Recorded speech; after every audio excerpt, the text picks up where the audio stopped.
అందరికీ నమస్తే. Welcome to Karthik పరిచయాలు. ఈ వీడియో ఎస్పెషల్గా యువాన్ టీవీఎస్ ఎల్బీ నగర్ ఉంది కదా, అక్కడ వెహికల్ తీసుకున్న కస్టమర్స్కి, సర్వీసింగ్ చేయించుకునే కస్టమర్స్కి ఈ వీడియో చేస్తున్నాను. నేను 1 year అయింది భయ్యా తీసుకొని. జూపిటర్ 125 తీసుకున్నాను 1 year బ్యాక్. 2 సర్వీసింగ్స్ చేయించాను. థర్డ్ సర్వీసింగ్కి 1 year అయిపోయింది. చాలా తక్కువ తిప్పాను వెహికల్.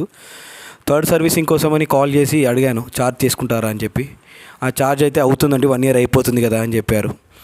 సరే అని చెప్పి ఎక్కడైనా ఇంకా చేయించుకునేది వేరే సర్వీసింగ్ సెంటర్ దగ్గర బండి అనేది ఇచ్చాను. అక్కడే నిలబడ్డాను.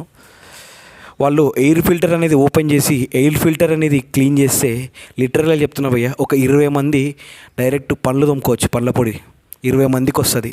అంత డస్ట్ అనేది పేరుకుంది ఎయిర్ ఫిల్టర్లో. 2 సార్లు సర్వీసింగ్ చేసిన ఎయిర్ ఫిల్టర్ అనేది ముట్టలేదు దరిద్రులు. అంత దరిద్రమైన సర్వీసింగ్ ఉంటుంది. కాబట్టి దయచేసి ఈ సర్వీసింగ్ సెంటర్లో సర్వీస్ చేసిన వాళ్ళు గమనించండి, జాగ్రత్త.